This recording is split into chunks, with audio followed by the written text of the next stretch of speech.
Hello sir, मी hello. Dnyanada Kulkarni, founder of Vintage Elephant. Vintage Elephant startups and फाउंडर्ससोबत काम करतं आणि आत्ता मॅक्स महाराष्ट्रमध्ये तुमचं स्वागत आहे.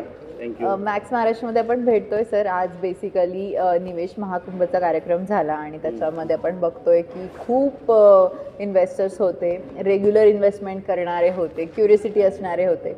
तर हा पूर्ण कार्यक्रम जो तुम्ही म्हणजे एक चांगल्या प्रकारे हँडल केला, त्याच्याबद्दल काय बोलू शकाल सर? ॲक्च्युली मी तुम्हाला निवेश महाकुंभ जो आमचा इव्हेंट आहे, म्हणजे बरेचसे आता तुम्ही बघत असाल ते म्युच्युअल फंड इंडस्ट्रीमध्ये अराउंड 45 to 50 MC कार्यरत आहेत. म्हणजे प्रत्येकाचे आपले आपले फंड आहेत, वेगवेगळे आहे. पण अवेअरनेस हा जो पार्ट आहे, कारण का म्युच्युअल फंड जर तुम्ही हे बघितलं वर्ल्ड वाईड, म्हणजे इंडियामध्ये जर बघितलं आपलं 7% फक्त पेनिट्रेशन म्युच्युअल फंडमध्ये लोक इन्व्हेस्टमेंट करतात. मग बाकीचे जो बाकीचे लोक आहेत ते कुठल्या ॲसेट क्लासमध्ये करतात, तर मेजरली हा जो इन्व्हेस्टमेंट आहे बाकीच्यामध्ये गोल्ड असेल, सिल्वर असेल किंवा बँक एफडी असेल, तर ह्याच्यामध्ये मोठ्या प्रमाणात इन्व्हेस्टरांची आम्ही आत्तापर्यंतचा ट्रॅक, म्हणजे जो मार्केटचे नंबर आहेत ते आत्तापर्यंतचे असे आहेत की 7% फक्त म्युच्युअल फंडवर राहिलेले आहेत, 93% हे बाकीच्या ॲसेट क्लासमध्ये. तर अशा कंडिशनमध्ये जर तुम्ही मागच्या 5 वर्ष, 10 वर्ष, 15 वर्षाचे कुठल्या पण इक्विटी स्कीम किंवा डेट स्कीम किंवा नॉर्मल आपल्या थीमॅटिक स्कीममध्ये जरी बघितले, तर रिटर्न वाईज बघितलं तर 10 ते 15% ॲव्हरेज सगळ्यांचे रिटर्न आहेत. पण ह्या ॲसेट क्लास बऱ्याचशा बहुतांशी लोक मिस करतात आहेत, की जिथं लोकांचे जास्त म्हणजे बऱ्यापैकी इन्व्हेस्टमेंट असणं गरजेचं आहे. आपला एक थंब रूल जो म्हणतो, इन्व्हेस्टमेंटचा एक थंब रूल असतो, की इन्व्हेस्टमेंटचा थंब रूल जो आहे तो जनरली तुमच्या करंट एजच्या जे आहे -100 हे तुमचं 100 इक्विटीमध्ये इन्व्हेस्टमेंट असणं गरजेचं, तेव्हा तुमचं वेल्थ क्रिएशन होते. पण आत्तापर्यंत आपल्या भारतामध्ये किंवा ओव्हरऑल आपल्या ट्रेडिशनमध्ये जी इन्व्हेस्टमेंट केली जाते हे ट्रेडिशनल इन्व्हेस्टमेंटमध्ये लोक जास्त आहेत. मग ते LIC असेल, इन्शुरन्स असेल. आता इन्शुरन्स सारख्या पार्टवरती मी बोलू शकत नाही, पण लोक इन्शुरन्स हे इन्व्हेस्टमेंटसाठी लोक आजकाल बघायला लागले आहेत, ना की इन्शुरन्स हा नावाप्रमाणे इन्शुरन्ससाठी लोक बघतात. बरेचसे लोक इन्व्हेस्टमेंटसाठी तिकडे जातात. मग गोल्ड आहे, सिल्वर आहे, तुमचं FD आहे. त्यासाठी आम्ही निवेश महाकुंभ, कारण ह्याच्यामध्ये आम्ही इन्व्हेस्टरला बोलवतो. हा ओपन टू ऑल असतो, हे फ्री ऑफ कॉस्ट असतो, ज्यामध्ये इन्व्हेस्टरला आम्ही बोलवतो आणि इन्व्हेस्टरला त्यांना आत्ताच्या ॲसेट क्लास मार्केटमध्ये काय काय परफॉर्म करतात, कसे परफॉर्म करतात, काय त्यांचे रिटर्न आहेत.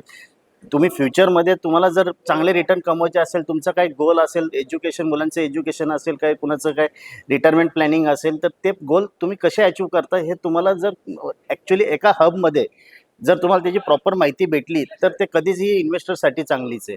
कारण का आजकाल काय होतंय की लोक जे इन्व्हेस्टमेंट होती ती टोटली, असं नाही म्हणणार मी चुकीच्या मार्गाने होती, पण नको त्या ॲसेट क्लासमध्ये ओव्हर इन्व्हेस्टमेंट केली जाते. त्यामुळं जे फ्युचर रिटर्न असतं, जे आपण म्हणतो ना रिटर्न हा शब्द कुठून येतो, हा जनरली येतो की तुमचं करंट इन्फ्लेशन किती आणि त्याच्यावरती तुम्ही काय ॲक्च्युअल गेन केले, त्याला रिटर्न ॲक्च्युअली म्हणतात. ना की 7% इन्फ्लेशन आणि मी 5% गेन केले, 5% मला त्या एखाद्या इन्व्हेस्टमेंट क्लासमधनं भेटले, म्हणजे त्याला रिटर्न नाही म्हणत. म्हणजे इन्फ्लेशनच्या वरती तुम्ही जे कमवतात त्याला रिटर्न म्हणतात ॲक्च्युली. मग ते तुम्ही मागच्या 10 वर्षामध्ये, 5 वर्षामध्ये जसं प्रॉपर नियोजन केले का तुमच्या इन्व्हेस्टमेंटचं? जर नसेल तर त्यासाठी आम्ही हा निवेश महाकुंभ हा कार्यक्रम पिंपरीमध्ये ठेवला होता. तर ह्या कार्यक्रमाच्या मागचं आमचं पर्पज एकच असं की अवेअरनेस एज्युकेशन, की जास्तीत जास्त लोकांपर्यंत जाऊन म्युच्युअल फंड असेल किंवा शेअर मार्केट असेल, कारण की शेअर मार्केट म्हटलं तर पहिलं लोकांच्या डोक्यात येतं की बाबा शेअर मार्केट म्हणजे ज्या पद्धतीने वरती येतं त्या पद्धतीने खाली पण येतं.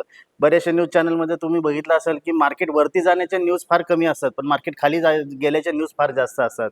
आणि न्यूज देताना मग असे देतात की एका दिवसामध्ये एवढे 1000 कोटीचा कोटी मार्केटमधनं गेले. म्हणजे हे जे निगेटिव्ह न्यूज जे आहेत मार्केटच्या, त्यामुळे लोक काय होतात की इन्व्हेस्टमेंटकडे जास्त लोक म्युच्युअल फंड असेल किंवा शेअर मार्केट असेल याकडे येतच नाही. लोक म्हणतात त्यापेक्षा आपली बँक एफडी बरी, आपलं बाकीचे ॲसेट क्लास बरे. तर तो अवेअरनेस क्रिएट करण्यासाठी आजचा आमचा हा इव्हेंट होता निवेश महाकुंभ, ज्याच्यामध्ये आम्ही गोल्ड, सिल्वर असेल किंवा आध्यात्मिक हा पण विचार आम्ही ठेवला की बाबा बऱ्याचशा जसं आपण म्हणतो भगवद्गीता असेल किंवा काय असेल, तर ह्यांच्यामध्ये पण ॲसेट अलोकेशन ह्या गोष्टीवरती बोललं गेलं आहे. असं नाही की फक्त आम्हीच बोलतोय, की हे पूर्वीपासून चालत आलेले आहे. तुम्ही जर आपल्या पूर्वजांचं पण तुम्ही हे काढलं तर कधी त्यांनी पण इन्व्हेस्टमेंट करत करतच आज आपण ह्या स्टेजला आलेलो आहे. त्यामुळे हा इव्हेंट आम्ही आज पिंपरीमध्ये ठेवला होता. नक्कीच सर, असे कार्यक्रम तुम्ही करत राहा ज्याच्यामुळे इन्व्हेस्टर्सना फायदा होईल आणि जास्तीत जास्त अवेअरनेस क्रिएट होईल. Thank you so much for yes sir, connecting with thank you. Max Maharashtra sir.